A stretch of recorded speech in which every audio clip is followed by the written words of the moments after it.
Hello students, நம்ம இப்ப இந்த வீடியோல ஒன் நேஷன் ஒன் எலெக்ஷன் அப்படிங்கிற கான்செப்ட் பத்தி தான் நம்ம வந்து பார்க்க போறோம். ஓகேவா?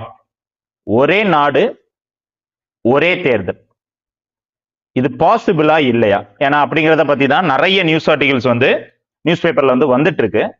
ஏன்னா இப்ப நமக்கு வந்து 2024 என்ன எலெக்ஷன் நமக்கு வந்து வரப்போகுது? லோக்சபா எலெக்ஷன் நமக்கு வந்து வரப்போகுது. ஸோ இந்த லோக்சபா எலெக்ஷன் வந்து நடக்கக்கூடிய இந்த டைமிங்ல இந்த வருஷத்திலே வந்து பாத்தீங்கன்னா இன்னொரு கான்செப்டும் வந்து நம்ம கவர்மெண்ட் வந்து யோசிச்சுட்டு இருக்காங்க. சென்ட்ரல் கவர்மெண்ட் வந்து யோசிச்சுட்டு இருக்காங்க. என்ன கான்செப்ட்னா, எப்படி வந்து லோக்சபா எலெக்ஷன் வந்து இப்ப நடத்துறோம் இல்லையா, அதே மாதிரியே எல்லா ஸ்டேட்டோடைய சட்டமன்ற தேர்தலையும் வந்து அதே நேரத்துல நடத்திடலாம் அப்படிங்கிற ஒரு கான்செப்டும் வந்து சென்ட்ரல் கவர்மெண்ட் வந்து அதை பத்தி டிஸ்கஸ் பண்ணிட்டு தான் இருக்கிறாங்க. எகெயின் இதுக்காக வந்து நீங்க வந்து பாத்தீங்கன்னா நம்மளுடைய ஃபார்மர் பிரசிடென்ட், இப்போ வந்து நம்மளுடைய பிரசிடென்ட் வந்து திரௌபதி முர்மு மேம், அதுக்கு முன்னாடி வந்து யார் இருந்தாங்க? ராம்நாத் கோவிந்த் சார். ஸோ அவருடைய தலைமையில வந்து என்ன பண்ணியிருக்காங்கன்னா ஒரு கமிட்டி வந்து ஃபார்ம் பண்ணியிருக்காங்க. அதுல வந்து N K Singh sir, Ghulam Nabi Azad sir, இந்த மாதிரி நிறைய மெம்பர்ஸ் வந்து என்ன பண்ணியிருக்காங்கன்னா அந்த கமிட்டியில வந்து இன்க்ளூட் பண்ணி அதை ஹெட் பண்றது வந்து நம்மளுடைய முன்னாள் குடியரசுத் தலைவர் ராம்நாத் கோவிந்த் சார் தான். ஸோ அவருடைய தலைமையில வந்து ஒரு கமிட்டி ஆக்சுவலா வந்து அமைச்சு வந்து என்ன பண்ணியிருக்காங்கன்னா இப்படி வந்து ஒரே நாடு ஒரே தேர்தல் நடக்கிறதுக்கு பாசிபிலிட்டி இருக்கா இல்லையா அப்படிங்கிறதுக்கான ஒரு ரிப்போர்ட் கொடுங்க அப்படின்னு சொல்லிட்டு ஒரு டீமும் வந்து சென்ட்ரல் கவர்மெண்ட் வந்து என்ன பண்ணியிருக்காங்க, ஃபார்ம் பண்ணி வச்சிருக்காங்க. அப்படின்னா இந்த வருஷம் 2024 நடக்கக்கூடிய லோக்சபா தேர்தல்லையே எல்லா ஸ்டேட்டோடைய சிஎம் எலெக்ஷனும் நடக்குமா நடக்காதா, அதை நடத்துறதுக்கு ஆக்சுவலா வந்து சென்ட்ரல் கவர்மெண்ட் வந்து ஸ்டெப் எடுத்துட்டு இருக்காங்க. அதுக்காக ஒரு டீமும் வந்து ராம்நாத் கோவிந்த் சார் தலைமையில வந்து ஒரு கமிட்டி வந்து ஃபார்ம் பண்ணியிருக்காங்க. ஓகேவா? சோ அதை பத்தி தான் நம்ம இந்த வீடியோல வந்து டிஸ்கஸ் பண்ண போறோம். இது பாசிபிளா, பாசிபிள் இல்லையா, என்னதான் அதுல வந்து பிரச்சனை இருக்கு அப்படிங்கறத வந்து நம்ம டீடைலாவே இந்த வீடியோல வந்து பாத்திரலாம். இந்த ஒன் நேஷன் ஒன் எலெக்ஷன் அப்படிங்கறத வந்து என்ன சொல்லுவாங்கன்னா சைமில்டேனியஸ் எலெக்ஷன் சொல்லுவாங்க. Simultaneous election. சைமில்டேனியஸ் எலெக்ஷன்ஸ்னா என்ன? இப்ப வந்து நமக்கு சிம்பிளா தெரிஞ்சுக்குவோம்.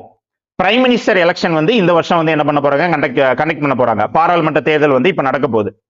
அதுக்கு கூடிய நீங்க வந்து பாத்தீங்கன்னா இப்ப நம்ம தமிழ்நாடு ஸ்டேட்ல சட்டமன்ற தேர்தலும் நடந்தால் எப்படி இருக்கும்? நார்மலா நமக்கு வந்து ப்ரீவியஸா லோக்சபா தேர்தல் வந்து எந்த வருஷம் வந்து நடந்து முடிஞ்சது? 2019. ஸோ 2019 நம்மளுடைய பிரைம் மினிஸ்டர் வந்து யாரு? Prime minister Narendra Modi sir தான். ஸோ அவர் தான் வந்து பிஎம்ஆ வந்து வராரு. அதுக்கு அடுத்து இப்ப அடுத்த எலெக்ஷன் வந்து என்ன பண்றாங்க, 2024 5 வருஷம் கழிச்சு அடுத்த எலெக்ஷன் வந்து நடக்க போகுது. பட் ஆனா நம்ம தமிழ்நாடு ஸ்டேட்ல வந்து 2021 தான் கடைசி தேர்தல் வந்து நடந்துச்சு, லாஸ்ட் எலெக்ஷன். அதுல யார் இப்ப சிஎம்ஆ இருக்கிறாங்க? ஸ்டாலின் சார் தான் வந்து சிஎம்ஆ வந்து இருக்கிறாங்க. இனி அடுத்து தமிழ்நாடு ஸ்டேட்டுக்கு எலெக்ஷன் திரும்ப வந்து நடக்கணும்னா எந்த வருஷம் தான் நடக்க முடியும்? 2026, அடுத்த 5 வருஷம் கழிச்சு தான். பட் ஆனா இப்ப என்ன கான்செப்ட் வந்து சென்ட்ரல் கவர்மெண்ட் வந்து இப்போ வந்து கொண்டு வரணும் ட்ரை பண்றாங்கன்னா, 2024 நமக்கு வந்து பாராளுமன்ற தேர்தல் நடைபெறக்கூடிய அதே டைமிங்ல எல்லா ஸ்டேட்டோடைய சட்டமன்ற தேர்தலையும் நடத்தலாம். இது பாசிபிளா இல்லையா அப்படிங்கிறது வந்து என்ன பண்றாங்கன்னா ராம்நாத் கோவிந்த் சார் தலைமையில வந்து ஒரு டீம் அமைச்சு வந்து டிஸ்கஸ் பண்ணிட்டு இருக்கிறாங்க. ஓகேவா? சரி, இததான் வந்து என்னன்னு சொல்றோம், நம்ம வந்து சைமில்டேனியஸ் எலெக்ஷன் சொல்றோம். பாராளுமன்ற தேர்தலும் நடக்குது, அதே டைமிங்ல நமக்கு வந்து என்ன ஆகுது, நம்ம மாநிலத்துல இருக்கக்கூடிய சட்டமன்ற தேர்தலும் நடக்குது. அப்படின்னா நம்ம ஓட்டு போட போறோம். ஓட்டு போட போகும்போது நம்ம வந்து எம்பிக்கும் நம்ம வந்து ஓட்டு போடுவோம், அதே டைமிங்ல எம்எல்ஏக்கும் நம்ம வந்து ஓட்டு போடுவோம். சப்போஸ் நடந்துச்சுன்னா நம்ம அப்படி வந்து ஓட்டு போடுவோம். ஸோ அதுக்காக தான் ஒரு டிஸ்கஷன் வந்து இப்போ வந்து ஃபுல்லுமே நாடு ஃபுல்லுமே வந்து போயிட்டு தான் இருக்கு. சரியா? ஸோ அதை பத்தி தான் இந்த வீடியோல வந்து நம்ம வந்து பார்ப்போம். எகைன் வந்து சார் இந்த ஒன் நேஷன் ஒன் எலெக்ஷன் அப்படிங்கிற இந்த கான்செப்ட் வந்து இப்போ தான் புதுசா கண்டுபிடிச்சிட்டாங்களா அப்படின்னு கேட்டீங்கன்னா கிடையாது. ஏன்னா நமக்கு சுதந்திரம் வந்து எப்ப கிடைக்குது? 1947 சுதந்திரம் கிடைக்குது. அதுக்கு அடுத்து என்ன பண்றாங்க, நமக்கு வந்து 1950 வந்து கான்ஸ்டியூஷன், இந்திய அரசியலமைப்பு சட்டம் வந்து எழுதி முடிக்கிறோம். அதுக்கு அடுத்து குடியரசு தினம் வந்து செலிப்ரேட் பண்றோம். அதுக்கு அடுத்துதான் வந்து பாராளுமன்ற தேர்தலே வந்து நடக்குது. 1951 தான் அடுத்து வந்து எலெக்ஷனே வந்து நடக்குது. ஸோ இந்த 1951 லோக்சபா எலெக்ஷன் நடக்கக்கூடிய அதே டைமிங்ல அந்த டைம் வந்து இருந்த ஸ்டேட் வந்து எவ்வளவு இருந்துச்சுன்னா கிட்டத்தட்ட 14 ஸ்டேட் வந்து இருந்துச்சு. ஸோ அந்த ஸ்டேட்டோடைய சட்டமன்ற தேர்தலும் அதே இயர்ல தான் வந்து என்ன பண்ணாங்கன்னா கண்டக்ட் பண்ணாங்க. அப்போ 1950s நீங்க வந்து பாத்தீங்கன்னா லோக்சபாக்கும் சரி ஒவ்வொரு மாநிலத்துல இருக்கக்கூடிய சட்டமன்ற தேர்தலும் ஒரே நேரத்துல தான் நடந்துச்சு. அப்ப புதுசு ஒண்ணும் கிடையாது சார். இப்படி ஒரே நேரத்துல தானே அதுக்கு அடுத்து வந்து நடந்துகிட்டே வந்திருக்கு. அடுத்த 5 வருஷத்துக்கு சேம் பார்லிமெண்ட் எலெக்ஷனும் சேர்ந்து நடக்குது, அது போக வந்து சட்டமன்ற தேர்தலும் சேர்ந்து நடக்குது. அப்புறம் நம்ம ஓட்டு போட போகும்போது நம்ம எம்பிக்கும் ஓட்டு போடுவோம், எம்எல்ஏக்கும் ஓட்டு போடுவோம். இது நடந்துட்டு தான் வந்துச்சு. அப்ப எந்த கட்டத்துல சார் இது கட்டாச்சு? 1971 இந்த டைமிங்ல இந்தியா பாகிஸ்தான் வார், இந்த டைமிங்ல அந்த டைம் வந்து நமக்கு சென்ட்ரல் கவர்மெண்ட்ல வந்து இந்திரா காந்தி மேம் வந்து பிஎம்ஆ வந்து இருக்கிறாங்க. சோ அவங்க டைமிங்ல தான் அதாவது பார்லிமெண்டோட அந்த full term, Lok Sabha full term 5 வருஷம் முடியறதுக்கு முன்னாடியே அவங்க ப்ரீமெச்சூர் டிசால்வ் பண்றாங்க. அதுக்கு முன்னாடியே வந்து என்ன பண்றாங்க, அவங்க வந்து பாராளுமன்றத்தை கலைச்சிட்டு ஃப்ரெஷ் எலெக்ஷனுக்கு வந்து என்ன பண்றாங்கன்னா அவங்க வந்து அனௌன்ஸ் பண்றாங்க. ஓகேவா? சோ ஃப்ரெஷ் எலெக்ஷன் கண்டக்ட் பண்றது வந்து யாரு, எலெக்ஷன் கமிஷன் ஆஃப் இந்தியா வந்து கண்டக்ட் பண்ணுவாங்க. பட் ஆனா ஒரே டைமிங்ல பாராளுமன்ற தேர்தலும் சட்டமன்ற தேர்தலும் நடந்துட்டு வந்துட்டு இருக்கு. அதே டைமிங்ல எப்ப அது கட் ஆகுதுன்னா 1971 இந்த இயர்ல தான் கட் ஆகுது. அதுக்கு அடுத்தே நீங்க வந்து பாத்தீங்கன்னா இந்திரா காந்தி மேம் வந்து பிரைம் மினிஸ்டரா இருக்கும்போது அதே டைமிங்ல நிறைய ஸ்டேட்ல வந்து பாத்தீங்கன்னா state emergency article 356 state emergency impose பண்ணப்படுது. ஸ்டேட் எமர்ஜென்சினா என்னது, மாநில அவசரகால பிரகடனம் வந்து என்ன பண்றாங்கன்னா இம்போஸ் பண்றாங்க. அப்படின்னா இப்ப நார்மலா வந்து சென்ட்ரல் கவர்மெண்ட் வந்து என்ன பண்றாங்க, சென்ட்ரல் கவர்மெண்ட்ல வந்து ரூலிங் பார்ட்டி வந்து ஒரு கட்சி வந்து இருக்கிறாங்க. இப்ப வந்து நமக்கு பிஜேபி இருக்கிறாங்க. ஓகேவா? எக்ஸாம்பிளுக்கு இப்ப நமக்கு வந்து பிஜேபி வந்து சென்ட்ரல்ல வந்து ரூலிங் பார்ட்டியா இருக்கிறாங்க. பட் ஆனா நம்ம தமிழ்நாடு ஸ்டேட்ல வந்து பாருங்க யார் இருக்கிறாங்க, டிஎம்கே பார்ட்டி தான் வந்து ரூலிங் பார்ட்டியா வந்து இருக்கிறாங்க. ஓகேவா? சோ அப்ப என்னன்னா, ஆனா பிஜேபிக்கும் டிஎம்கேக்கும் நீங்க வந்து பொருந்தி போமான்னு பாத்தீங்கன்னா பொருந்தி போகாது. அவங்க ரெண்டு பேரும் எப்பவுமே வந்து ஆப்போசிட் தான். டிஎம்கே யார் கூட வந்து ஒத்து போவாங்கன்னா காங்கிரஸ் கூட வந்து ஒத்து போவாங்க. பட் ஆனா என்ன ஆயிடுச்சு, சென்ட்ரலுக்கும் ஸ்டேட்டுக்கும் நடுவுல வந்து இப்படி ஒரு பிரிவு வந்து இருக்கு. சென்ட்ரல்ல வேற பார்ட்டி வந்து ரூலிங் பார்ட்டியா இருக்காங்க, ஸ்டேட்ல வேற பார்ட்டி, அவங்களுக்கு ஆப்போசிட் பார்ட்டி வந்து ரூலிங் பார்ட்டியா இருக்காங்க. இந்த டைமிங்ல சென்ட்ரல் கவர்மெண்ட் வந்து என்ன பண்ணுவாங்கன்னா, எந்த ஸ்டேட்ஸ்ல எல்லாம் அவங்களுடைய ஆளுங்கட்சி ஆளாத மாநிலங்கள்ல யாரெல்லாம் சிஎம்மா இருக்காங்களோ அந்த ஸ்டேட்டுக்கு வந்து என்ன பண்ணுவாங்கன்னா, சென்ட்ரல் கவர்மெண்ட் வந்து கவர்னர்ஸ் வந்து எல்லா ஸ்டேட்லயும் கவர்னர்ஸ் வந்து அப்பாயிண்ட் பண்ணிருப்பாங்க. அந்த கவர்னர்ஸ் வந்து அந்த ஸ்டேட்ல வந்து என்ன பண்ணுவாங்க, நிறைய கெடுபிடி வந்து கொடுப்பாங்க, நிறைய பிரச்சனைகள் வந்து கொடுத்துட்டு வருவாங்க. எப்படி நம்ம தமிழ்நாடு ஸ்டேட்லயே நம்ம பார்த்துட்டு தான் வரோம். நம்மளுடைய தமிழ்நாடு கவர்னர் ஆர்.என். ரவி சாருக்கும் நம்ம சிஎம்க்கு வந்து பொருந்தி போகவே இல்லை. அந்த பிரச்சனை நடந்துட்டு தான் இருக்கு. சோ இப்படி வந்து நடக்கும்போது என்ன ஆகுதுன்னா, சப்போஸ் வந்து ஒரு மாநிலம் வந்து என்ன ஆகுதுன்னா சட்ட ஒழுங்கு பிரச்சனை வந்து நடக்குது, அதாவது அங்க வந்து லா அண்ட் ஆர்டர் சிச்சுவேஷன் வந்து வருது, அல்லது அரசியலமைப்பு சட்டத்துக்கு புறம்பா வந்து என்ன பண்றாங்கன்னா ஒரு மாநிலம் வந்து செயல்படுறாங்கன்னா அது ஆளுநர் வந்து என்ன பண்ணலாம்னா பிரசிடென்ட் கிட்ட சொல்லி, அந்த மாநிலத்துடைய கவர்னர் வந்து பிரசிடென்ட் கிட்ட சொல்லி அந்த ஸ்டேட்ல வந்து எமர்ஜென்சி வந்து இம்போஸ் பண்ணலாம். அதுதான் ஸ்டேட் எமர்ஜென்சி. சோ இது இந்திரா காந்தி மேம் பீரியட்ல நிறைய நடந்துச்சு. எந்த ஸ்டேட்ல எல்லாம் அவங்களுடைய அப்போசிட் பார்ட்டி ரூலிங்ல இருக்காங்களோ அங்கெல்லாம் ஸ்டேட் எமர்ஜென்சி வந்து இம்போஸ் பண்ணப்பட்டது. சோ இப்படியே வந்து என்னாச்சுன்னா சைமல்டேனியஸா நடந்துட்டு வந்த எலெக்ஷன் ஒரே நாள்ல பாராளுமன்ற எலெக்ஷனும் சட்டமன்ற எலெக்ஷன் நடந்துட்டு வந்துட்டு இருக்கக்கூடிய அதே நேரங்கள்ல டக்குன்னு கட்டானது வந்து எப்படி 1971ல இந்திரா காந்தி மேம் பிஎம் இருக்கும்போது ப்ரீமெச்சூரா லோக்சபா வந்து டிசால்வ் பண்றாங்க. அதுக்கடுத்து ஸ்டேட் எமர்ஜென்சினால வந்து என்ன ஆயிடுச்சு, ஒரே டைம்ல நடக்கக்கூடியது கட் ஆயிடுச்சு. அப்படியே ஒரு ஸ்டேட்ல வந்து வேற டேட்ல வந்து நடக்குது எலெக்ஷன் வந்து நடக்குது, இன்னொரு ஸ்டேட்ல வேற ஸ்டேட்ல எலெக்ஷன் வேற டேட்ல வந்து நடக்குது, பார்லிமெண்ட் லோக்சபா எலெக்ஷன் வந்து வேற டேட்ல நடக்குது. அப்படியே வந்து 1970ஸ்க்கு அப்புறம் மாறிடுச்சு. அப்போ இந்த ஒன் நேஷன் ஒன் எலெக்ஷன்ங்கிற கான்செப்ட் இப்ப புதுசு கிடையாது. நமக்கு சுதந்திரம் கிடைச்சதுக்கு அப்புறம் நமக்கு நடந்த முதல் எலெக்ஷனே எல்லாம் காமனா தான் நடந்துச்சு. அப்போ ஓட்டு போட்ட மக்கள் எல்லாம் நீங்க வந்து பாத்தீங்கன்னா நம்ம தாத்தா எல்லாம் கேட்டு பாருங்க, ஓட்டு போட்டவங்க வந்து எப்படி போட்டிருப்பாங்க, ஓட்டு எம்பிக்கும் ஓட்டு போட்டிருப்பாங்க, எம்எல்ஏக்கும் ஓட்டு போட்டிருப்பாங்க. இது நடந்துச்சு. அப்ப இது புதுசு கிடையாது. ஆனா இப்ப நம்ம ஏன் அதை வந்து டிஸ்கஸ் பண்ண கொண்டு வரோம், ஏன் கொண்டு வரோம், அப்ப அதுக்கு வந்து நமக்கு வந்து என்ன தெரியணும், அட்வான்டேஜஸ் என்ன, டிஸ்அட்வான்டேஜஸ் என்ன. இப்போ நீங்க வந்து ஒரே நாடு ஒரே தேர்தல் நடத்துறனால என்ன அட்வான்டேஜ் இருக்கு, அட்வான்டேஜஸ் என்னன்னு பார்க்கலாமா. ஃபர்ஸ்ட் வந்து MCC model code of conduct. அது என்ன sir model code of conduct? இப்ப நார்மலா வந்து பாத்தீங்கன்னா முதல் அட்வான்டேஜ் நம்ம வந்து பார்ப்போம், ஒரே நாடு ஒரே தேர்தல், அதாவது பாராளுமன்ற எலெக்ஷனும் சட்டமன்ற எலெக்ஷனும் சேர்ந்து ஒரே டைம்ல நடந்தா அது என்னெல்லாம் நன்மைகள் நமக்கு வந்து தரும் அப்படிங்கிறது வந்து நம்ம நாட்டு மக்களுக்கு வந்து தரும் அப்படிங்கிறது பார்க்கலாம். இப்ப நார்மலா வந்து மாடல் கோட் ஆஃப் கண்டக்ட் அப்படின்னா எலெக்ஷன் வந்து டேட் வந்து அனௌன்ஸ் பண்றாங்க. யார் அனௌன்ஸ் பண்ணுவாங்க, எலெக்ஷன் டேட் வந்து எலெக்ஷன் கமிஷன் ஆஃப் இந்தியா வந்து என்ன பண்ணுவாங்கன்னு அனௌன்ஸ் பண்ணுவாங்க. அனௌன்ஸ் அப்படின்னா பார்லிமெண்ட் எலெக்ஷன் வந்து இந்த டேட்ல வந்து நடக்க போகுது அப்படின்னு சொல்லிட்டு அனௌன்ஸ் பண்றாங்க. அனௌன்ஸ் பண்ணிட்டு ரிசல்ட் நாங்க வந்து எப்போ டிக்ளேர் பண்ணுவோம், எலெக்ஷன் டேட் அனௌன்ஸ் பண்ணதுக்கு அப்புறம் ரிசல்ட் டிக்ளரேஷன், அந்த டேட் எலெக்ஷன் வந்து கண்டஸ்ட் பண்றதுக்கான தேதி வந்து இது, இந்த டேட்ல வந்து நாங்க வந்து என்ன பண்றோம், எலெக்ஷன் டேட் வந்து அனௌன்ஸ் பண்றோம். ஓகேவா? அனௌன்ஸ் பண்ற டைமிங் வந்து எலெக்ஷன் டேட் வேணா ஒரு மாசம் தள்ளி கூட இருக்கலாம். பட் ஆனா எலெக்ஷன் டேட் அனௌன்ஸ் பண்ண அந்த தேதியில இருந்து கரெக்டா தேர்தல் முடிஞ்சு ரிசல்ட் எந்த கட்சி வந்து அதிக ஓட்டு வந்து ஜெயிச்சிருக்காங்க அப்படிங்கிற அனௌன்ஸ் பண்ற வரைக்கும் அங்க வந்து மாடல் கோட் ஆஃப் கண்டக்ட். அப்படின்னா எலெக்ஷன் கமிஷனுக்கு கண்ட்ரோல்ல அங்க அட்மினிஸ்ட்ரேஷன் இருக்கும். இப்போ ஒரு ஸ்டேட்ல வந்து எலெக்ஷன் வந்து நடக்குது அப்படின்னா அங்க எலெக்ஷன் டேட் வந்து அனௌன்ஸ் பண்றாங்க, ஃபைனலா ரிசல்ட் டிக்ளேர் பண்ற வரைக்கும் அங்க அட்மினிஸ்ட்ரேஷன்ல யாருடைய கண்ட்ரோலுக்கு போயிடும், ஃபுல்லா எலெக்ஷன் கமிஷன் ஆஃப் இந்தியாவுடைய கண்ட்ரோலுக்கு போயிடும். அதே மாதிரி தான் சேம் வந்து என்னது பார்லிமெண்ட் எலெக்ஷனா இருந்தாலும் எலெக்ஷன் கமிஷனுடைய கண்ட்ரோலுக்கு வந்து போயிடும். அப்போ மாடல் கோட் ஆஃப் கண்டக்ட்ங்கிறது நார்மலா அந்த எலெக்ஷன் டேட் அனௌன்ஸ் பண்ணதுல இருந்து ரிசல்ட் டிக்ளேர் பண்ற வரைக்கும் ஸ்டேட்டோட நிர்வாகம் அல்லது ஒட்டுமொத்த கண்ட்ரியோட நிர்வாகம் யாருக்கு கண்ட்ரோல்ல போயிருச்சு? எலெக்ஷன் கமிஷன் ஆஃப் இந்தியா கண்ட்ரோல்ல போயிருச்சு. ஆனா அந்த டைமிங்ல எலெக்ஷன் டேட் அனௌன்ஸ் பண்ற அந்த டைமிங்ல இருந்து ரிசல்ட் டிக்ளேர் பண்ற வரைக்கும் ஆளுங்கட்சியாவே இருந்தாலும் அவங்க எந்த ஒரு புது திட்டமோ ஸ்கீமும் பாலிசி எதையுமே அனௌன்ஸ் பண்ணக்கூடாது. அப்ப எல்லாமே ஃபுல்லுமே வந்து யார் கண்ட்ரோல்ல வரும்? அந்த ஸ்டேட்டோட அட்மினிஸ்ட்ரேஷன் எல்லாமே, கவர்னன்ஸ் எல்லாமே ஃபுல்லுமே எலெக்ஷன் கமிஷன் ஆஃப் இந்தியாவுடைய கண்ட்ரோல்ல வந்துடும். ஓகேவா? அப்போ முதல் அட்வான்டேஜ் வந்து என்னன்னா 5 வருஷத்துக்கு ஒரு தேர்தல், சேம் லோக்சபாவுக்கு நடக்குது, சட்டமன்றத்துக்கு நடக்குது. அப்படி நடக்கும்போது அடிக்கடி நமக்கு வந்து மாடல் கோட் ஆஃப் கண்டக்ட் வந்து election commission of India announce பண்ண தேவையில்லை, ஒரு தடவை அனௌன்ஸ் பண்ணா போதும். இப்ப நினைச்சு பாருங்க, லோக்சபா எலெக்ஷன் 2024 வருது. அப்போ ஒரு மாடல் கோட் ஆஃப் கண்டக்ட் வந்து வருதா? எலெக்ஷன் கமிஷன் வந்து கொஞ்ச நாள் வந்து அட்மினிஸ்ட்ரேஷன் வந்து அவங்க பாத்துப்பாங்களா? ஓகேவா? அங்க ஃபுல்லுமே சட்டமன்றத்துக்கு வந்து என்ன ஆகுது? பவர் வந்து குறைஞ்சிருது. எல்லா நிர்வாகமும் இவங்க கிட்ட போயிருச்சு, எலெக்ஷன் கமிஷன் கிட்ட போயிருச்சு. அதுக்கு அடுத்து பாருங்க 2024 திருப்பி தமிழ்நாட்டுல வந்து ஸ்டேட் எலெக்ஷன் வந்து வருது, திருப்பி மாடல் கோட் ஆஃப் கண்டக்ட் வரும். இப்ப இப்படி அடிக்கடி மாடல் கோட் ஆஃப் கண்டக்ட் நடந்துகிட்டே இருந்துச்சுன்னா என்ன ஆகும்? ஸ்டேட்டோடைய அட்மினிஸ்ட்ரேஷன் பாதிக்கப்படும்.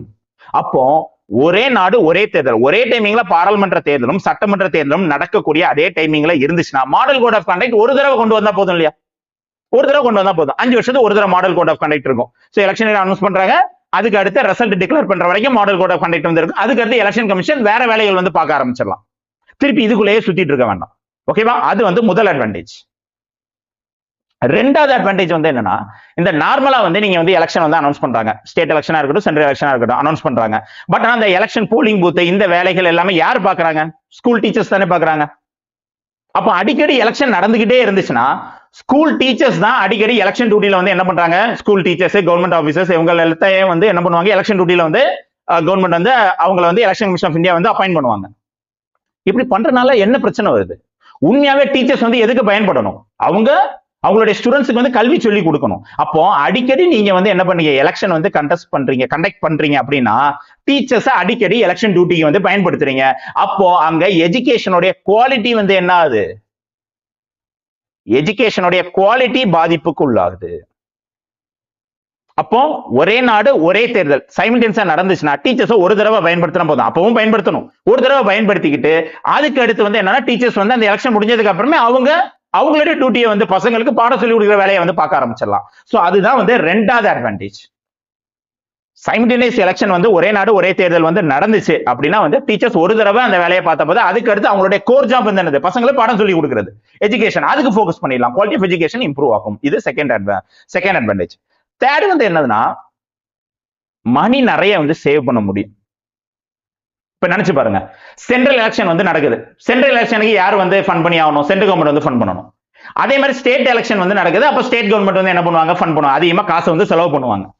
இப்ப சப்போஸ் வந்து சென்ட்ரல் எலெக்ஷனும் ஸ்டேட் எலெக்ஷனும் சேர்ந்து ஒரே நாள்ல நடக்குதுன்னா அந்த செலவை வந்து சென்ட்ரலும் ஸ்டேட்டும் பிரிச்சு வந்து எடுத்துக்கலாமா? எப்படியும் எலெக்ஷனுக்கு ஸ்பெண்ட் பண்ணி தான் ஆகணும். பட் ஆனா இவங்க வந்து என்ன பண்ணலாம்? சென்ட்ரல் ஸ்டேட்டும் வந்து சரிசமமா பிரிச்சு வந்து என்ன பண்ணலாம்? அவங்க அந்த எக்ஸ்பென்சஸ் வந்து ஏத்துக்கலாம். அப்போ வந்து என்ன ஆகும்? நிறைய காசு வந்து லாபப்படும்.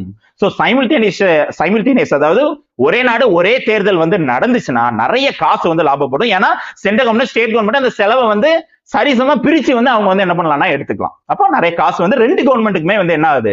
சென்ட்ரலுக்கும் ஸ்டேட்டுக்குமே லாபப்படுது. இது மூணாவது அட்வான்டேஜ்.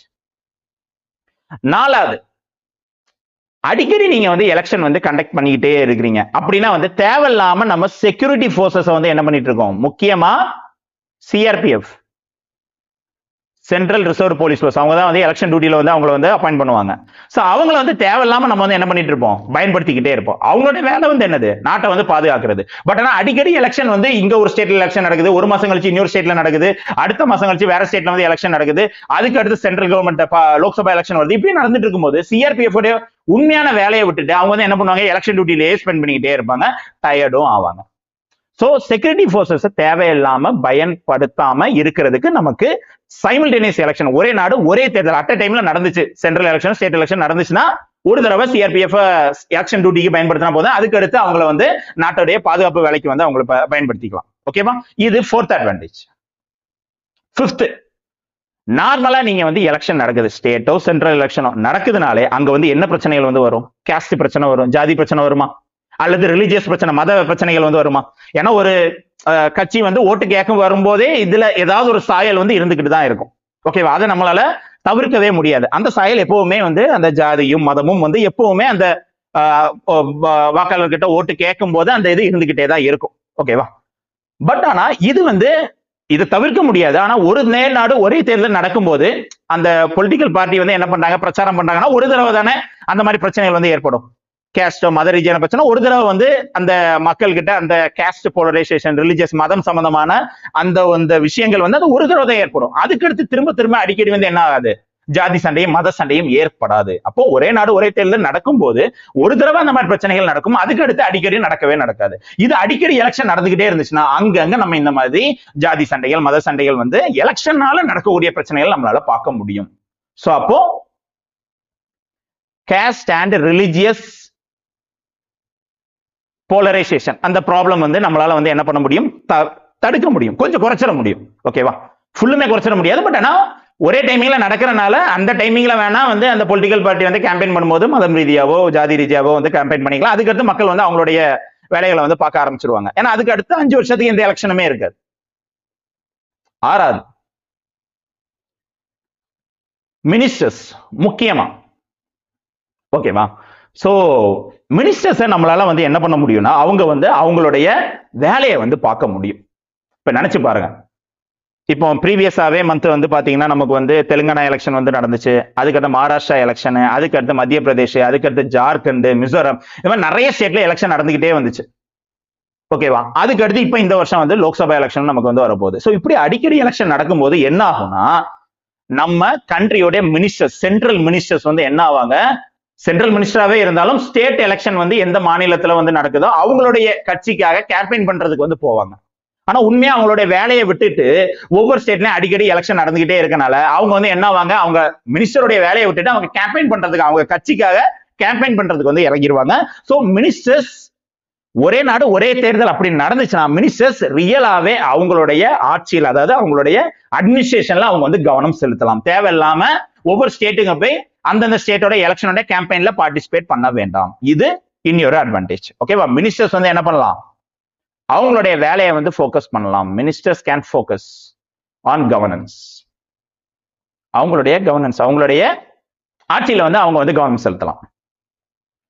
அதுக்கு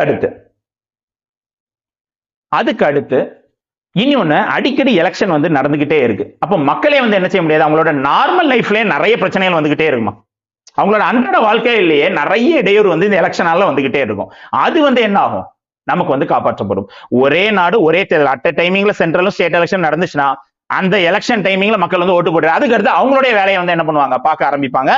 சோ ஃப்ரீக்வெண்ட் எலெக்ஷன் வந்து என்ன ஆகும், அதிகமா வந்து என்ன ஆகும், மக்களுடைய நார்மல் லைஃபை வந்து டிஸ்டர்ப் பண்ணும்.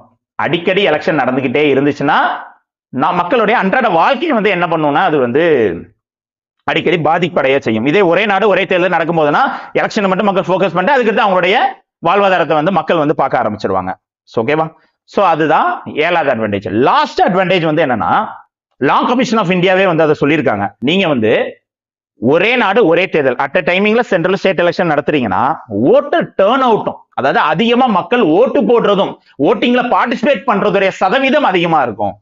இப்ப அடிக்கடி எலெக்ஷன் நடக்குது ஸ்டேட்ல, ஒவ்வொரு ஸ்டேட்ல எலெக்ஷன் வந்து நடந்துட்டே இருக்கு. அதுக்கடுத்து சென்ட்ரல் எலெக்ஷன் வருது, அதுக்கடுத்து ஸ்டேட் எலெக்ஷன் வருதுன்னா மக்கள் வந்து என்னன்னா அடிக்கடி நம்ம ஓட்டு போட்டுக்கிட்டே இருக்கும். அதுக்கடுத்து உள்ளாட்சி தேர்தலும் இருக்கு, பஞ்சாயத்து எலெக்ஷன், முனிசிபாலிட்டி எலெக்ஷன், இப்படி அடிக்கடி தேர்தல் வரும்போது நிறைய பேர் எதுக்கு இது அடிக்கடி நம்ம வந்து லீவை போட்டுட்டு எடுத்துட்டு ஓட்டு போட வரணும்னு சொல்லிட்டு ஓட்டு போடாமலே இருக்கலாம்.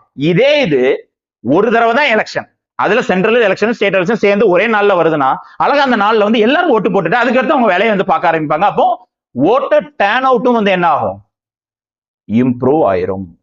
அதிகமான மக்கள் ஓட்டு போடுறதுக்கு வருவாங்க, ஓட்டிங் சதவீதம் வந்து என்ன ஆகும், இன்க்ரீஸ் ஆகும். சோ இதெல்லாம் தான் நன்மைகள். ஒரே நாடு ஒரே தேர்தல் நடந்துச்சுன்னா இதெல்லாம் நன்மைகள் வந்து இதெல்லாம் இருக்கு. டிஸ்அட்வான்டேஜஸ் என்ன?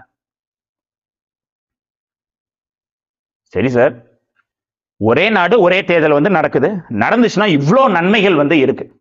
ஓகே, பட் ஆனா அதுல ஒரு தீமையுமே இருக்காது கேட்டீங்களா? இருக்கும். அப்ப என்னென்ன பாப்போம். சரி, அட் எ டைம்ல சென்ட்ரல் எலெக்ஷனும் ஸ்டேட் எலெக்ஷனும் நடக்கணும். என்ன பாசிபிலிட்டி பாசிபிள் ஆகுது? இப்ப இருக்கக்கூடிய காலகட்டத்தில் அது பாசிபிளா இல்லையா? நீங்களே நினைச்சு பாருங்க. இன்னி நமக்கு ஸ்டேட் எலெக்ஷன், அதாவது நம்மளுடைய சிஎம் வந்து நம்ம ஸ்டேட்டோட சிஎம் வந்து ஸ்டாலின் சார் இருக்கு. இன்னி பதவி காலம் எவ்வளவு இருக்கு? 2 வருஷம் இருக்கு.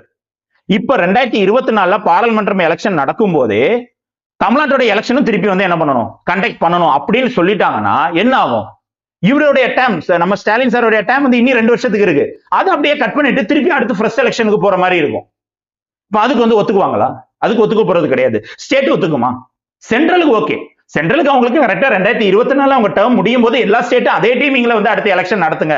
பட் ஆனா நீங்க போன மாதங்கள் பாத்தீங்கன்னா புதுசா நிறைய ஸ்டேட்ல வந்து எலெக்ஷன் நடந்து, தெலுங்கானா, ராஜஸ்தான், ஜார்க்கண்ட், இந்த ஸ்டேட்ல எலெக்ஷன் நடந்து புது சிஎம் வந்திருக்காங்க. அவங்களுக்கு இன்னும் பதவி காலம் 5 வருஷம் இருக்கு. அந்த எலெக்ஷன்ல கேன்சல் பண்ணிட்டு நம்ம வந்து ஓகே ஒரே நாடு ஒரே தேர்தல் சொல்லிட்டு 2024 இருந்து ஃபர்ஸ்ட் எலெக்ஷன் எல்லாத்துக்கும் நடத்துவோம்னா, அப்ப போன மாசம் நடந்த தேர்தல் எதுக்கு? அதுல வின் பண்ண கட்சி எதுக்கு? அதுல சிஎம் ஆனவங்களுக்கு என்ன பவர் இருக்கு? அப்ப ஸ்டேட்டுக்கு அதுல என்ன வாய்ஸ் இருக்கு? இதுதான் ஃபர்ஸ்ட் டிஸ்அட்வான்டேஜ். பாசிபிளா இல்லையா? ஃபர்ஸ்ட் இதுக்கு பாசிபிலிட்டி இருக்கா? வாய்ப்பு இல்ல. நம்ம ஸ்டேட்டே எடுத்துக்கோங்க, இனி 2 வருஷங்களுக்கு பதவி காலம் இருக்கு. எதுக்கு நாங்க 2024 நாங்க வந்து அடுத்த எலெக்ஷன் வந்து நாங்க எங்களுடைய கட்சி எல்லாமே டிசால்வ் பண்ணிட்டு சட்டமன்றத்தை கலைச்சிட்டு அடுத்த எலெக்ஷன் நாங்க 2 வருஷம் எங்களுக்கு டேர்ம் இருக்கு அப்படின்னு அவங்க சொல்லுவாங்க. சோ அதனால இதுக்கு பாசிபிள் இருக்கா இல்லையா? பாசிபிலிட்டி ரொம்ப குறைவு தான். வாதத்துக்கு வேணா ஒன் நேஷன் ஒன் எலெக்ஷன் ஒரே டைமிங்ல சென்ட்ரல் எலெக்ஷன் ஸ்டேட் எலெக்ஷன் சேர்ந்து நடக்கணும்னு சும்மா பேச்சுக்கு சொன்னால் கூட ரியலா பார்த்தா அது பேப்பர்ல வேணா அதை எழுதி வச்சுக்கலாமே தவிர ரியலா அது நடக்கிறதுக்கான பாசிபிலிட்டி ரொம்ப குறைவு. சோ அததான் டிஸ்அட்வான்டேஜா சொல்றாங்க. செகண்ட், நீங்க சப்போஸ் வந்து ஒரே நாடு ஒரே தேர்தல் வந்து நடக்குதுப்பா, ஓகேவா? சரி, நம்ம ஓட்டு போட போறோம். இப்போ வந்து சென்ட்ரல் எலெக்ஷனுக்கு நமக்கு வந்து ஒட்டுமொத்த நாட்டுடைய பிரச்சனையை பேஸ் பண்ணி வந்து என்ன பண்ணுவாங்க, பொலிட்டிக்கல் பார்ட்டி வந்து கேம்பெயின் பண்ணுவாங்க. இப்போ எக்ஸாம்பிளுக்கு வந்து காஷ்மீர் பிரச்சனை, சைனா பிரச்சனை, இந்த மாதிரி பெரிய பெரிய ஒட்டுமொத்த நாடு சம்பந்தமான பிரச்சனைகள் வந்து சென்ட்ரல் எலெக்ஷனுக்கு வந்து கேம்பெயின் பண்ணுவாங்க. பொலிட்டிக்கல் பார்ட்டிஸ் கட்சிகள் வந்து இது அரசியல் கட்சிகள் வந்து கேம்பெயின் பண்ணுவாங்க. இது ஸ்டேட் கவர்மெண்ட் வந்து எலெக்ஷன் நடக்குது, நம்ம ஸ்டேட் எலெக்ஷன் நடக்குதுன்னா நம்ம ஸ்டேட்டோட பிரச்சனையை வச்சுதான் வந்து என்ன பண்ணுவாங்க, நம்மளுடைய கட்சிகள் வந்து கேம்பெயின் பண்ணுவாங்க. தமிழ்நாட்டுல என்னென்ன பிரச்சனை இருக்கு, ஊழல் இருக்கா இல்லையா, ரோடு வசதி எப்படி இருக்கு, ஹாஸ்பிட்டல்ஸ் எப்படி இருக்கு, ஸ்கூல்ஸ் எப்படி இருக்கு, இந்த மாதிரி விஷயங்கள் ஸ்டேட் ஸ்பெசிபிக் விஷயங்கள் வந்து ஸ்டேட் எலெக்ஷன்ல போக்கஸ் பண்ணப்படும். நேஷனல் இஷ்யூஸ் வந்து நேஷனல் எலெக்ஷன் சென்ட்ரல் எலெக்ஷன்ல போக்கஸ் பண்ணப்படும். ஆனா இப்ப நான் ஓட்டு போட போறேன். ஓட்டு போட போகும்போது எனக்கு எம்பி எலெக்ஷனுக்கு நான் ஓட்டு போடணும், எம்எல்ஏ எலெக்ஷனுக்கு அதே டைமிங்ல ஓட்டு, அதாவது ஒரு எம்பிக்கும் ஓட்டு போடணும், எம்எல்ஏக்கு ஓட்டு போடணும். அப்ப என்னுடைய தாட்ல எனக்கு நேஷனல் இஷ்யூஸ் தான் எனக்கு வந்து என் மைண்ட்ல இருக்குமே தவிர என்னுடைய ஸ்டேட்டோட பிரச்சனை என் மைண்ட்ல இருக்காது. சோ அங்கே வந்து என்ன ஆகுதுன்னா ஃபெடரலிசம் அடி வாங்குது. ஃபெடரலிசம்னா வந்து என்னது, கூட்டாட்சி தத்துவம். மத்திய அரசாங்கமும் மாநில அரசாங்கமும் தனித்தனியா பவர்ஸ் வந்து பிடிச்சு கொடுக்கப்பட்டிருக்கு, டிவிஷன் ஆஃப் பவர்ஸ் அவங்களுக்குள்ள இருக்கு.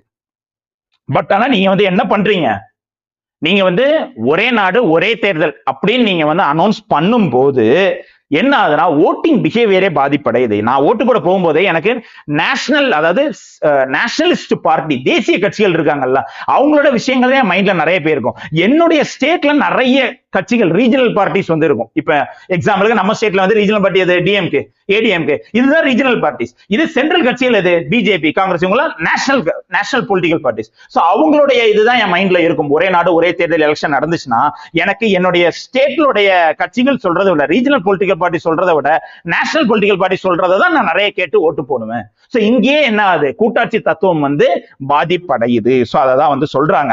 ஏன்னா நீங்க வந்து பாத்தீங்கன்னா 1970s அப்புறம் தான், அதுக்கு முன்னாடி வரைக்கும் காங்கிரஸ் தான் வந்து என்ன பண்ணிருக்காங்க, ரூல் பண்ணிருக்காங்க. அப்ப நேஷனல் பார்ட்டிஸ்க்கு தான் அந்த அளவுக்கு இந்தியா ஃபுல்லுமே எல்லா மாநிலத்துமே பவர் இருந்திருக்கு.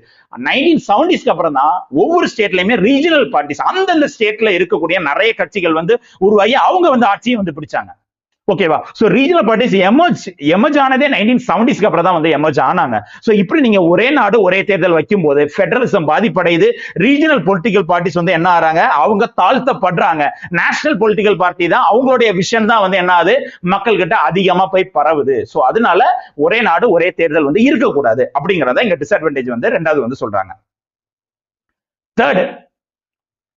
தேர்ட் என்னன்னா ரெடியூசஸ் அக்கௌண்டபிலிட்டி. இப்ப நீங்க வந்து பாருங்க,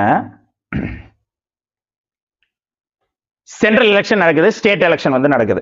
இப்போ அடிக்கடி எலெக்ஷன் நடந்துகிட்டே இருந்துச்சுன்னா, சப்போஸ் சென்ட்ரல் எலெக்ஷன்ல வந்து என்ன பண்றாங்க, பிரைம் மினிஸ்டர் மோடி வந்து என்ன ஆறாரு, அவருடைய தொகுதியில எம்பியா வின் ஆயிட்டு பிரைம் மினிஸ்டர் ஆறாரு. அதுக்கு அடுத்து ஒவ்வொரு ஸ்டேட்ல வந்து எலெக்ஷன் வந்து நடக்குது. தமிழ்நாட்டுல எலெக்ஷன் நடக்குது, கேரளால எலெக்ஷன் நடக்குது, தெலுங்கானா எலெக்ஷன் நடக்குது. இங்க பிஜேபிக்காக அவர் வந்து என்ன பண்ணுவாரு, கேம்பெயின் பண்றதுக்காக வந்து போவாரு.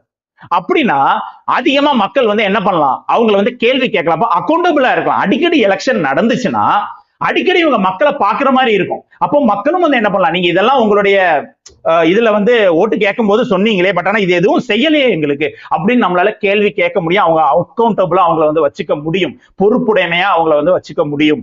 பட் ஆனா இது வந்து ஒரே நாடு ஒரே தேர்தல் நடந்துச்சுன்னா அவங்களுக்கு அக்கௌண்டபிலிட்டி இருக்காது. ஒரு தடவை வருவாங்க, கேம்பெயின் பண்ணுவாங்க, சீட்டு வின் பண்ணுவாங்க, அடுத்த 5 வருஷத்துக்கு தொகுதி பக்கமே வர மாட்டாங்க. பட் ஆனா அடிக்கடி எலெக்ஷன் இருந்துட்டே இருந்துச்சுன்னா இவங்க எல்லாம் மக்களை அடிக்கடி பாக்குற மாதிரியே இருக்கும். சோ அதனாலதான் ஒரே நாடு ஒரே தேர்தல் இருந்துச்சுன்னா அக்கௌண்டபிலிட்டி, அதாவது முக்கியமா மினிஸ்டர்ஸ் உடைய அக்கௌண்டபிலிட்டி குறைஞ்சிரும். மக்களை பார்க்கவே மாட்டாங்க, தொகுதி பக்கமே வர மாட்டாங்க. ஏதாவது கேம்பெயினுக்காவது வருவாங்க, அந்த ஸ்டேட்டுடைய கேம்பெயினுக்காவது இவங்க அப்படி இப்படி போய் எல்லா மக்களையும் பார்த்துதான் ஆகணும். சோ இது வந்து மூணாவது டிஸ்அட்வான்டேஜ். இனி ஒண்ணு, ஒரே நாடு ஒரே தேர்தல் நடந்துச்சு அப்படின்னா வந்து நிறைய பேருக்கு வேலை வாய்ப்பு இழக்க நேரிடும். ஏன்னா ஒரு எலெக்ஷன் நடக்குதுனாலே நிறைய பேருக்கு வேலை கிடைக்கும். கரெக்டா? ஒரு மாநாடு நடத்தணும், பேச்சு கொடுக்கணும், அங்க மைக் செட் போடுறவங்கல இருந்து, லைட் போடுறவங்கல இருந்து, பிளக்ஸ் கடைக்காரன்ல இருந்து, போஸ்டர் கடைக்காரன்ல இருந்து எல்லாத்துக்கும் வேலை கிடைக்கும். சோ நிறைய பேருக்கு வேலைகள் வந்து கிடைக்கும். பட் ஆனா இதை நீங்க ஒரே நாடு ஒரே தேர்தல் அப்படின்னு நீங்க வந்து வச்சுட்டீங்க அப்படின்னா வந்து ஒரு தடவை தான் எலெக்ஷன் வந்து நடக்கும், அந்த டைம் வேலை கிடைக்கும், அடுத்த 5 வருஷத்துக்கு நிறைய மக்களுக்கு வேலை வாய்ப்பே இல்லாம போயிடும். இது அடிக்கடி எலெக்ஷன் நடந்துகிட்டே இருந்துச்சுன்னா நிறைய பேருக்கு வேலைகள் வந்து கிடைக்கும். சோ ஒரே நாடு ஒரே தேர்தல் நடந்துச்சுன்னா நிறைய பேருக்கு வேலை வாய்ப்பு இழக்க சொல்லிடும். இதைதான் வந்து இலக்கதுக்கான வழி வந்து வகுத்துரும். சோ இதைதான் வந்து நம்ம முன்னாள் எலெக்ஷன் கமிஷனர் வந்து யாருன்னா chief election commissioner of India ESY Quraishi sir அவருடைய ஸ்டேட்மெண்ட்ல அவர் சொன்னது வந்து அதுதான். அடிக்கடி எலெக்ஷன் நடந்துச்சுன்னா ஏழை மக்களுக்கு நிறைய வேலை வாய்ப்புகள், முக்கியமா அடித்தட்டு மக்களுக்கு நிறைய வேலை வாய்ப்புகள் வந்து கிடைக்கும். அப்போ ஒரே நாடு ஒரே தேர்தல் நடந்துச்சுன்னா வேலை வாய்ப்பு வந்து குறையும். எலெக்ஷன் அடிக்கடி நடந்துச்சுன்னா நிறைய மக்களுக்கு வேலை கிடைச்சுக்கிட்டே இருக்கும், அதுவும் அடித்தட்டு மக்களுக்கு நிறைய வேலை வாய்ப்புகள் கிடைக்கும். சோ அதுதான் வந்து 4வது டிஸ்அட்வான்டேஜ். அப்போ ஒரே நாடு ஒரே தேர்தல் நடந்துச்சுன்னா நிறைய பேருக்கு வேலை வாய்ப்பு வந்து பாதிப்படையும், அஃபெக்ட்ஸ் ஜாப் கிரியேஷன். அதனால லாஸ்ட் டிஸ்அட்வான்டேஜ் வந்து என்னன்னா, சரி ஒரே நாடு ஒரே தேர்தல் நடக்கட்டும், ஓகே ரைட், எப்போ நடத்துவீங்க, எந்த ஸ்லாட், எந்த டைமிங்ல நடத்தலாம், எந்த மாசத்துல நடத்தலாம், எந்த தேதியில நடத்தலாம். ஏன்னா இந்தியா வந்து ஒரு டைவர்ஸ் கண்ட்ரி. நம்ம ஸ்டேட்ல இருக்கிற மாதிரி கிளைமேட் வேற ஸ்டேட்ல இருக்காது, நம்ம ஸ்டேட்ல விளையக்கூடிய பொருள் வேற ஒரு ஸ்டேட்ல விளையாது. சோ இங்க பெய்யற மழை நமக்கு இங்க தமிழ்நாடு நல்ல மழை பெஞ்சிட்டு இருந்துச்சுன்னா வேற ஸ்டேட்ல மழை பெய்யாம இருக்கும். அப்போ ஒவ்வொரு ரீஜன் வைஸ் நம்ம மொழி வாரியா பிரிஞ்சிருக்கோம், மதம் வாரியா பிரிஞ்சிருக்கோம், கேஸ்ட் வாரியா பிரிஞ்சிருக்கோம். இந்த மாதிரி டைவர்சிஃபைட் கண்ட்ரி. இப்படிப்பட்ட ஒரு கண்ட்ரில அட் அ டைம்ல ஒரே நேரத்துல எலெக்ஷன் நடக்கணும்னா எந்த மாசம் நம்ம சூஸ் பண்ணலாம், எந்த ஸ்லாட்டை சூஸ் பண்ணணும், அதுவும் ஒரு பெரிய பிரச்சனை தான். சோ இதெல்லாம் தான் டிஸ்அட்வான்டேஜஸ். சோ ஓவராலா இங்க சொல்ல வர்றது வந்து என்ன, ஒன் நேஷன் ஒன் எலெக்ஷன். இது கான்செப்ட் வைஸ் நல்லா இருக்கு. இதுக்காக நமக்கு வந்து முன்னாள் குடியரசுத் தலைவர் ராம்நாத் கோவிந்த் சார் தலைமையில் ஒரு டீம் வந்து அமைச்சிருக்கோம். அதுக்கான பேச்சுவார்த்தைகள் எல்லாமே போயிட்டு இருக்கு. பட் ஆனா ரியலா இது கிரவுண்ட்ல வந்து பாசிபிளா இல்லையா அப்படின்னு கேட்டா பாசிபிலிட்டி குறைவு தான். ஆனா இதுக்கு முன்னாடி நடந்திருக்கு, புதுசு கிடையாது. 1970s வரை கிட்டத்தட்ட 20 வருஷம் நடந்திருக்கு. அதுக்கு அடுத்து டிஸ்டர்ப் ஆயிடுச்சு, அதுக்கு கிட்டத்தட்ட 50 வருஷத்துக்கு டிஸ்டர்ப் ஆயிடுச்சு. திருப்பி அதே மாதிரி ஒண்ணு நடத்தணும்னா கஷ்டம். ஏன்னா ஃபெடரலிசம் பாதிக்கப்படும், கூட்டாட்சி தத்துவம் எல்லாமே பாதிக்கப்படும். ரியலா பார்த்தா அது வந்து பாசிபிலிட்டி வந்து ரொம்ப குறைவா தான் வந்து இருக்கு. சோ இதுதான் ஒன் நேஷன் ஒன் எலெக்ஷன். இப்போ நமக்கு பாராளுமன்ற எலெக்ஷன் வர்றதுனால இந்த கான்செப்ட் வந்து நமக்கு வந்து அதிகமா வந்து நியூஸ் பேப்பர்ஸ் நம்மளால பார்க்க முடியுது. சோ அதுதான் உங்களுக்கு இந்த வீடியோல நான் வந்து கொடுத்திருக்கேன். So one nation one election கான்செப்ட்னா என்ன, அதோட நன்மைகள் என்ன, தீமைகள் என்ன. இது சப்போஸ் வந்து உங்களுக்கு குரூப் 1 எக்ஸாமோ குரூப் 2 எக்ஸாமுக்கோ மெயின்ஸுக்கு இந்த கொஸ்டின் வந்து கேட்கறாங்க, ஓகேவா? So one nation one election critically analyse அப்படின்னு கேட்டுட்டா நீங்க வந்து கிரிட்டிக்கலி அனாலிசிஸ் சொல்லும் போது நீங்க வந்து அதோட ப்ரோஸ் என்ன, அட்வான்டேஜஸ் என்ன, டிஸ்அட்வான்டேஜஸ் என்ன, இதெல்லாம் பத்தி சொல்லணும். ஃபைனலா கன்க்ளூஷனை நீங்க முடிக்கணும். எகைன் பேப்பர்ல அது வந்து கரெக்டா இருந்தாலும் ரியலா நடக்கிறதுக்கான பாசிபிலிட்டி ரொம்ப குறைவு. பட் ஆனா நடந்துச்சுன்னா அதோடைய நன்மைகள் வந்து நிறைய இருக்கதான் செய்யுது. ஏன்னா நம்ம வந்து பார்க்க தான் செஞ்சோம். பட் ஆனா இப்ப இருக்கக்கூடிய காலகட்டத்துல, இப்ப இருக்கக்கூடிய டைவர்சிஃபைட் நேச்சர்ல நமக்கு அது நடத்துறது கஷ்டம் தான். நடந்துச்சுன்னா நல்லா இருக்கும் அப்படின்னு சொல்லிட்டு கன்க்ளூஷன்ல நம்ம வந்து முடிக்கலாம். ஓகேவா? சோ அதனாலதான் இன்னைக்கு இந்த டாபிக்கை உங்களோட டிஸ்கஸ் பண்ணணும்னு நினைச்சேன். சோ பிடிச்சதுன்னா வீடியோ வந்து லைக் கொடுங்க, சேனலை வந்து சப்ஸ்கிரைப் பண்ணுங்க. ஓகேவா ஃப்ரெண்ட்ஸ்? தேங்க்யூ.